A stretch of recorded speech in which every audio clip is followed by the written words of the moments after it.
오늘 나온 뉴스들 언박싱해드리는 기자 언박싱. 오늘은 주간 경향 이한희 기자 나왔습니다. 어서 오십시오. 네, 안녕하세요. 코로나 상황부터 살펴보죠. 서울에서 유치원생이 확진 판정을 받았네요. 네, 그렇습니다. 일단 코로나 신규 확진자 수부터 말씀드리면 오늘 0시 기준으로 16명인데요. 나흘 만에 10명대로 줄었고요. 이 중 13명이 국내 발생이고 해외 유입은 3명입니다. 그 문제는 숫자는 줄었는데 경로를 알 수 없는 감염이 발생하고 있다는 겁니다. 예. 그 서울 강서구에서 감염된 이제 유치원생이 2015년생인데요. 이 유치원생이 확진 판정을 받았습니다. 그 유치원생은 미술학원 선생님으로부터 감염된 것으로 추정이 되는데 예. 그런데 이 선생님의 감염 경로가 아직 파악이 되지 않았습니다. 예. 네. 그래서 일단 서울시 교육청은 강서구 일대 유치원 7곳에 대해서 돌봄 교실 운영 등을 중단하겠다고 밝힌 상황입니다. 이렇게 되면 뭐 다음 주 유치원 또 학교 개학할 때 많이 걱정되겠네요, 학부모들은. 네, 그렇죠. 오늘 인천 같은 경우도 이제 그 학교를 고3들이 안 가다가 오늘부터 다시 가기 시작했고요. 예. 네. 안타깝네요. 이 방역 당국에서도 계속 역학조사를 하고 있으니까. 네, 역학조사를 하고 있는데 이태원 같은 경우도 이제 아마 저희가 그 몇 달 전만 해도 뭐 3차 감염, 4차 감염인 것도 되게 심각하게 여겼는데 예. 지금 이태원 같은 경우는 6차 감염, 7차 감염까지 나오고 있는 상태거든요. 그래서 좀 더 자세히 지켜봐야 될 것 같습니다. 알겠습니다. 근데 요즘에 날씨가 좀 더워지면서 네. 거리에서 마스크를 안 쓰고 있는 분들이 좀 보입니다. 근데 네. 이게 마스크 쓰고 막 걷고 하면 덥긴 덥더라고요, 사실. 네, 맞아요. 예. 덥습니다. 그래서 그 마스크 미착용자는 대중교통을 이용할 수 없다, 이런 지침이 나왔네요. 네, 사실 마스크는 아시다시피 뭐 거리에서 쓰는 것보다 밀폐된 공간에서 훨씬 더 잘 써야 하는데요. 그래서 정부가 우선 내일부터 버스와 택시에서 마스크를 착용하지 않는 승객은 운전기사가 승차를 거부할 수 있게 했습니다. 이 승차 거부라는 게 사실상 뭐 지금까지는 승차를 거부할 때 사업 정지와 과태료 등의 처분을 했는데요. 예. 이거를 한시적으로 안 하겠다는 겁니다. 그리고 이제 버스와 택시 기사도 마스크를 반드시 착용하도록 했고요. 이를 어길 시에 시 도지사가 자체적으로 개선 조치를 내립니다. 그리고 모레죠. 27일 0시부터는 모든 항공사의 국제선과 국내선에서 탑승객의 마스크 착용 의무 조치가 시행됩니다. 그럼 뭐 버스, 또 지하철, 네. 기차, 택시까지 다 포함되는 거죠? 네, 택시까지 포함됩니다. 예. 자, 여러분들도 참고해 주시기 바라고요. 자, 현지 시간으로 어제입니다. 뉴욕타임즈가 일요일판 일면을 코로나19 사망자 부고로 가득 채웠다면서요? 네, 그래서 화제가 됐는데요. 이제 어제 현지 시간으로 어젠데요. 뉴욕타임즈가 이례적으로 신문 1면에 미국 사망자 10만 명 육박, 막대한 손실이란 제목으로 1000명의 부고를 실었습니다. 이 부고에는 사망자의 이름과 나이, 직업 등 간단한 소개가 담겼고요. 예. 뭐 예를 들어서 카이어스 켈리, 코로나와 싸운 간호사 이런 식으로 소개가 됐고요. 사망자 명단은 미국 내에 수백 개의 매체가 있는데요. 이 매체에서 부고란은 다 뒤졌다고 합니다. 그래서 이제 뒤진 끝에 선정한 것으로 알려졌고요. 앞서 이탈리아에서도 이제 비슷한 형식의 부고 기사가 나온 적이 있습니다. 그 죽음의 도시라고 불린 이탈리아 북부 한 지역 신문에서 당시의 부고가 지역 신문에 10개 면이나 돼서 이제 화제가 된 적이 있습니다. 알겠습니다.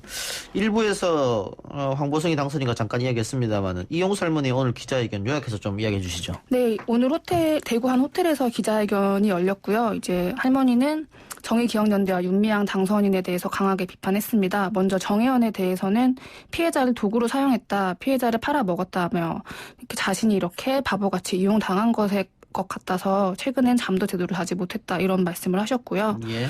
그리고 30년 만에 기자회견을 하게 된 이유에 대해서는 자신이 바른 말을 하니까 사람들, 즉 정의연에서 감췄기 때문에 내용을 알지 못했다라고 말했습니다. 뭐 이 할머니는 그렇다고 해서 위안부 활동을 중단하는 것은 아니라고 밝혔는데요. 다만 운동의 방식이 바뀌어야 한다, 이렇게 주장했습니다. 예. 할머니 기자회견에 대한 반응이랄까요? 윤미향 씨나 정의연 없었죠? 네, 아직 없었고요. 이제 할머니는 윤 당선인이 기자회견에 참석할 것을 이제 계속 주장을 해왔는데요. 예. 왜냐하면 논란이 되는 당사자들, 그러니까 자신과 윤 당선인 모두 한 자리에 있어야 옳고 그름을 가릴 수 있다는 건데요. 예. 오늘 윤 당선인은 기자회견 참석하지 않았습니다. 그래서 이제 기자회견 직후에 기자들과의 질의응답 시간에서 이제 윤 당선인에게 하고 싶은 말이 있냐, 이런 질문이 나왔는데요. 할머니는 죄를 지었으면 벌을 받아야 한다고 답했고요. 다만 당선인이 뭐 사퇴해야 하냐 이런 질문에 대해서는 자신이 할 이야기는 아니다라고 답했습니다. 예, 알겠습니다. 좀 더 지켜보고요. 정치권 소식 알아보죠. 미래통합당은 결국 김종인 비상대책위원회 출범을 할 것으로 보이지 않습니까? 예. 이렇게 되면 무소속 4인방은 어떻게 됩니까? 네, 홍준표, 권성동, 윤상현, 김태호 당선인이 이른바 무소속 4인방인데요. 예. 이분들이 아무래도 다선 의원이다 보니까 무소속이 가지는 한계를 잘 알고 있습니다. 예. 그래서 통합당 복당을 바라고 있었는데 근데 이제 김종인 비대위 체제가 되면서 복당이 쉽지 않을 것이란 관측입니다. 일단 통합당의 의석이 아쉬운 상황이 아닌데다가 이제 이 무소속 그 4인방이 공천에 반발해서 탈당한 이후에 무소속 출마라는 나쁜 선례를 남겼다는 점 때문인데요. 특히 홍준표 당선인은 그 김종인 내정자에 대해서 노욕, 노정객 이런 예. 단어 쓰면서 정치 설계사로서의 수명 다했다라고 공격을 한 바도 있고요. 현재 그 4인방 중에서 권성동 의원만 복당 신청서를 제출한 상태고 나머지 3인방은 일단 의지만 밝힌 상태입니다. 예. 말씀하신 것처럼 홍준표 전 대표와 김종인 비대위원장 간에 굉장히 서로 설전도 하고 했기 때문에 네. 홍준표 전 대표를 받아들이기는 어렵고 네. 그렇다고 해서 뭐 선별적으로 받아들이는 것도 이상하고 네, 그건 좀 그렇죠. 예, 4인방이 돌아오기는 좀 어려워 보인다 현실적으로는 네. 그런 말씀인 것 같고요. 알겠습니다. 더불어민주당은 그 21대 국회 전반기 국회의장 후보와 부의장 후보를 추대했는데 누구로 추대했습니까? 네, 국회의장 후보에는 육선인 박병석 의원이 후보로 추대됐고요. 예. 부의장에는 사선인 김상희 의원 추대됐습니다. 그 민주당에 앞서서 후보 접수를 진행했는데 이 두 의원만 등록을 했기 때문에 사실상 무투표 당선으로 됐습니다. 예. 관례상 국회의장은 원내 일당 몫이고요. 부의장은 여야 교섭단체가 각각 나눠서 갔습니다.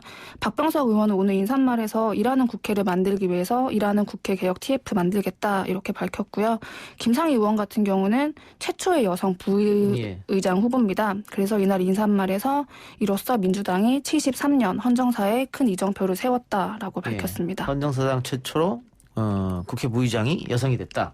네. 근데 뭐 그 원래는 뭐 투표로 이번에 투표를 하겠습니다마는 방금 얘기한 것처럼 관례로 여당이 네. 이렇게 정하면 그대로 따라가잖아요. 네, 그렇습니다. 그러면 뭐 후보로 추대를 했다고 하면 뭐 당선된 거나 마찬가지네요. 네, 예. 그렇습니다. 국회의장은 박병석, 부의장은 김상희. 네. 그 미래통합당에서는 또 새로운 국회 부의장이 나와야 될 거고요. 네, 그렇습니다.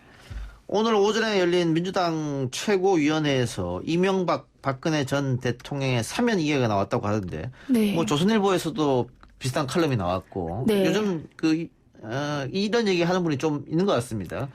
그 문희상 국회의장도 이런 얘기 한 것 같고. 네.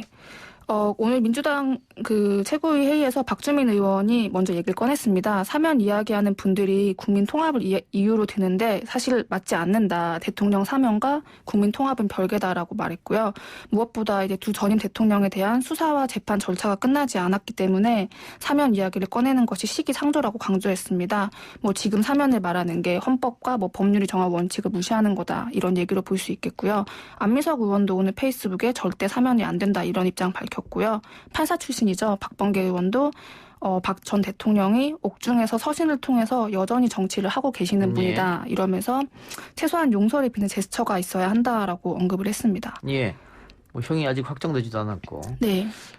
보통은 또 3분의 1을 형을 또 살아야 네. 사면이 되는데 어쨌든 이게 전혀 법과 원칙에 맞지 않는 일이다 이렇게 비판했는데 네. 당내에 찬성은 없었어요? 그러면? 뭐 찬성이라기보다 아까 말씀하셨듯이 이 얘기가 처음 나왔던 게 예. 문희상 국회의장이 꺼냈습니다. 예. 그 지난 21일에 국회의장 퇴임 기자 간담회에서 이제 두 대통령의 사면을 언급을 했는데요. 21대 국회가 국민 통합 기조로 전환되어야 한다면서 전직 대통령에 대한 상당한 고민이 있어야 한다. 사면을 겁내지 않아도 될 시점이라고 말을 했습니다. 이제 그러자 다음날 주호영 미래통합당 원내대표가 자신의 페이스북에 대통령마다 예외 없이 불행해지는 비극이 이제 끝내야 되지 않겠냐라면서 사면을 언급했고요. 뭐 두 대통령을 지지하는 사람들을 놔둔 채 국민 통합을 이야기할 수 없다. 이런 취지로 보입니다. 예. 근데 또 그렇다고 해서 막상 문재인 정부에서 사면 이야기 나오면 그것도 굉장히 논쟁거리가 되겠네요. 네, 큰 논란이 예. 될 것 같습니다. 하나만 더 해볼까요? 고 네. 조비오 신부의 명예를 훼손한 혐의로 재판을 받고 있는 전두환 씨가 당분간 광주에서 열리는 재판에 출석하지 않아도 된다. 이거 어떤 얘기입니까?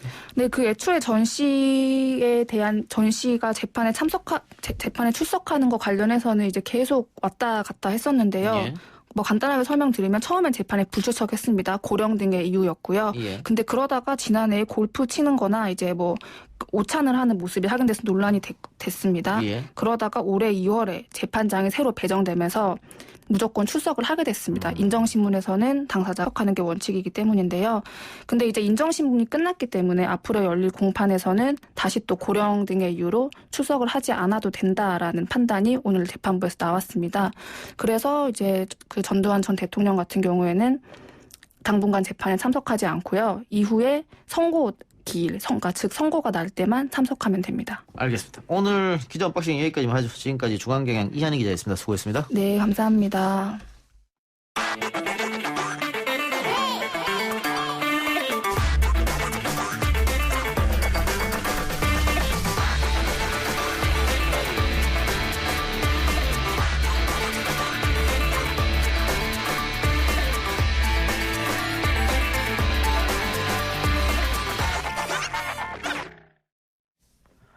코로나19로 많은 인명을 잃었습니다. 참 안타까운 일이죠. 그러나 얻은 것도 있습니다. 코로나19가 가져온 사회 변화는 바이러스 감염이 아니라도 이미 예견된 미래의 변화입니다. 특히 면대면 접촉이 줄어들고 AI와 같은 IT 기술의 비중이 커지는 시대, 인간의 기본적인 삶을 유지하기 위한 논의가 바로 기본소득이었는데요. 최근 재난 기본소득의 효과에서 그 가능성을 본 분들도 많습니다. 기본소득 한국네트워크 이사장이죠. 한신대 경제학부 강남훈 교수 전화로 만나봅니다. 교수님. 예, 안녕하세요. 안녕하십니까. 예. 자, 긴급 재난지원금 효과가 있었다. 벌써 작년 같은 분기 카드 매출과 같아졌다. 이런 얘기가 나오지 않습니까? 예, 예. 자, 일단 기본 개념을 이해하고 가야 될 것 같은데 재난지원금과 기본소득은 다른 거 아닙니까? 예, 예. 기본소득은 우리 모두가 살아가면서 공동 자산이 있다고 생각하고요. 예. 토지나 환경 이런 거죠. 거기서부터 나오는 수익의 일부를 골고루 나누어 갖자는 생각인데요. 예. 그게 몇 가지 조건이 있습니다. 예. 그러니까 특징이 있는데요. 그러니까 모든 사람에게, 모든 국민에게 보편적으로 줘야 되고요. 그걸 보편성이라 그러고 또 그 대가로 뭘 해라 이런 거 요구하지 않고요. 그걸 무조건성, 또 개별적으로 주는 이 세 가지 중요한 특징이 있습니다. 예. 그런데 더불어서 기본소득은 정기적으로 지급되는 게 원칙이거든요. 예. 예, 그런데 이제 재난소득, 재난지원금은 일시적으로 지금 지급되니까. 그렇죠. 예, 그래서 무조건성, 보편성, 개별성은 다 충족하는데 정기성이 충족이 안 되니까 약간 차이가 있습니다. 예. 그러니까 기본 소득이 되려면 가장 중요한 건 이제 지속성과 개별성인데 재난기원금하고 차이가 있다 이 말씀이고요. 예, 예. 예. 자, 근데 일단 제가 앞서서 잠깐 언급드렸습니다만은 효과가 긴급재난지원금 효과가 있지 않았느냐 이 말씀을 드렸거든요. 실제로 교수님이 예, 판단하기에 확인된 부분을 좀 말씀해 주세요. 예, 예. 한국신용데이터에서 60만 개 사업장 신용카드 매출액을 작년하고 비교했거든요. 예. 예, 그래서 전국적으로 코로나 위기가 극심할 때는 0.71 정도였습니다. 그러니까 작년이 100이라면 예. 그때는 71밖에 안 됐던 거죠. 예. 그랬던 것이 이제 재난 소득이 지급되고 난 20주차 바로 지난주입니다. 지난주에는 전국적으로 1.00 100%를 회복했고요. 예. 특히 가장 일찍 또 이렇게 가장 많이 지급한 경기도는 1.07. 예. 그래서 전국보다 한 7% 정도 더 빨리 회복이 됐습니다. 예. 이게 소비를 통한 경제 선순환 구조 뭐 이런 얘기인데 예, 그러면 재난지원금 효과를 통해서 앞으로 예. 기본소득을 해도 충분한 효과를 발휘할 수 있겠다. 이렇게 판단하시는 거죠. 그렇죠. 이제 예. 그런 효과를 본 거죠. 예. 사실은 이 데이터는 이렇게 전국 자영업자 사업장 60만 개거든요. 예. 그 평균인데 사실은 재난 소득은 주로 영세 자영업자 쪽에서만 쓰게 설계가 돼 있잖아요. 예. 예, 백화점 이런 데서 일반적으로 못 쓰잖아요. 예. 예, 그러니까 영세 자영업자들만 계산하면 이 효과가 더 컸을 겁니다. 예, 예. 평균이 이러니까요. 예. 예, 예. 그래서 앞으로 뭐 기본소득을 하더라도 그것이 경제에 좋은 영향을 미친다. 이것은 국민들께서 다 체감하셨을 거로 생각됩니다. 예. 근데 문제는 이 재난 기본소득을 상시적인 기본소득으로 바꾸려고 하면 예, 아까 교수님 말씀대로 지속성, 개별성이 있어야 되는데 예, 예. 그럼 분명히 또 재원을 어디서 마련하느냐 이런 얘기가 나올 것 같은데요. 그렇습니다. 예. 예. 어디서 그래서 이제 예. 재원 마련이 뭐 재난소득이야 긴급한 재난 시기에 하는 거니까 예. 정부에서 국채를 통해서 발행해서 지급해도 뭐 얼마든지 바람직한 건데요. 예. 예, 뭐 정기적으로 계속 한다 그러면 이제 증세 논의를 안 할 수가 없는데요. 예. 예, 우리나라는 그 복지국가보다는 평균 한 20% 정도. 예, 그 다음에 OECD 평균하고는 10% 정도 세금을 작게 내는 나라거든요. 예. 예, 그러니까 이 세금에는 그 사회보장, 보험료 이런 거 다 포함해가지고요. 예. 예, 예. 그렇기 때문에 뭐 그 OECD 평균만 더 내더라도 그 1인당 월 30만 원씩 기본소득을 주는 데는 충분하거든요. 예. 예, 그러니까 기존의 복지제도를 그대로 두고도 충분히 할 수 있고 또 기존의 복지제도 중에서 뭐 아동수당 또 노인 기초연금 이런 것들은 기본소득으로 대체해도 되는 금액이니까요. 예. 예, 그런 것들을 생각하면 기존의 다른 그 서비스 복지 이런 걸 늘려가면서도 기본소득을 할 수 있는 충분한 여력이 있다 이렇게 생각이 됩니다. 예. 그러면 재원 마련은 증세를 한다거나 혹은 현재 하고 있는 복지제도를 조금 손을 볼 필요가 있다. 그러면 예, 예. 이거는 사회적 합의가 꼭 필요하겠네요. 하려고 하면. 그렇습니다. 증세를 하려면 이제 저는 그래서 그 합의를 위해서 목적세로 부과하는 게 좋다고 생각하고요. 예. 그러니까 앞으로 이렇게 예를 들어서 국토보유세를 매긴다. 국토보유세를 1년에 한 30조 정도 걷겠다. 이렇게 하면 1년에 전 국민에게 1년에 한 60만 원씩 이렇게 기본소득으로 배당할 수 있는데요. 예. 그 경우에는 그 목적을 분명히 하고 국민적인 합의가 반드시 필요하겠습니다. 예, 예.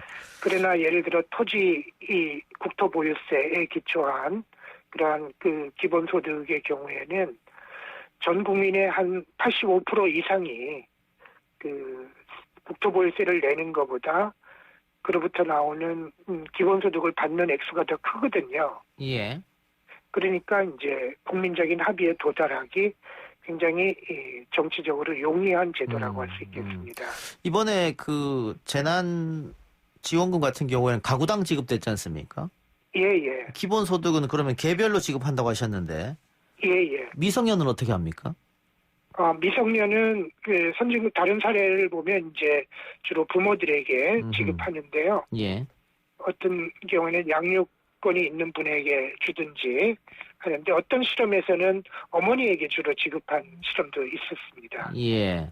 예. 그 북유럽에서 월 300만 원 지급 국민투표로 붙여진 적이 있지 않습니까? 스위스요. 이 스위스. 그 부결됐지 않습니까? 예, 예. 가장 큰 이유는 어디 있다고 보세요? 스위스는 300만 원을 국민투표에 붙인 건 아니고요. 예. 스위스는 그 헌법 개정을 기본소득을 헌법에 넣으려고 했는데 액수는 예. 명시하지 않고요. 아하, 예, 예. 그런데 이제 그 기본소득 운동을 하는 분들 중에 일부 좀 급진적인 분들이 월 300원 필요돼야 된다. 스위스는 이렇게 예, 주장하는 예. 바람에 예. 부정적인 영향이 좀 끼쳐진 것 같습니다. 예, 예. 그래서 뭐 작은 금액으로 국민들이 합의할 수 있는 금액으로 기존의 복지제도를 줄이면서 크게 흔들지 않으면서 조금씩 더해가면서 하는 건 얼마든지 가능하고요. 그럼 교수님이 생각하시는 현 시점에서 우리나라의 이상적인 기본소득이랄까요? 월 얼마나 보고 계세요? 저는 뭐 국토보유세를 뭐 1년에 한 60만 원, 예. 그러니까 한 달에 한 5만 원, 탄소세도 한 달에 한 5만 원 정도, 예. 탄소세를 부과하는 걸 재원으로 전 국민에게 나눠드리는 걸 이제 탄소 기본소득이라고 하거든요. 예. 예, 이거는 지금 아까 말씀드린 스위스에서는 이미 시행하고 있거든요. 예. 예, 그러니까 그런 거라든지 그러면 그리고 또 만약에 우리가 모든 우리 가계로 돌아오는 개인에게 귀속되는 모든 소득이 한 5% 정도 과세하면 월 20만 원 정도 기본소득은 이렇게 배당으로 나눌 수가 있습니다. 월 20만 원 정도는 괜찮겠다 이 말씀이네요. 예. 2, 30만 원 정도에서 시작해서 국민적인 합의에 따라서 경제 성장률에 맞춰서 금액을 늘려가는 게 점진적인 전략일 것 같습니다. 예. 그러면 뭐 사회적 합의도 필요하고 또 치열한 논쟁과 토론이 필요하겠죠, 정치권에서도. 그렇습니다. 예.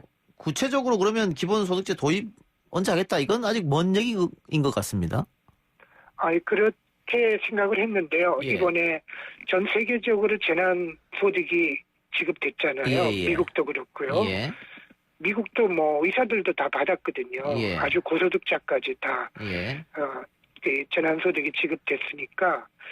그리고 또 이 재난기간이 혹시 길어지면 한 번 더 지급해 달라 이런 요구가 나올 수 있죠. 예.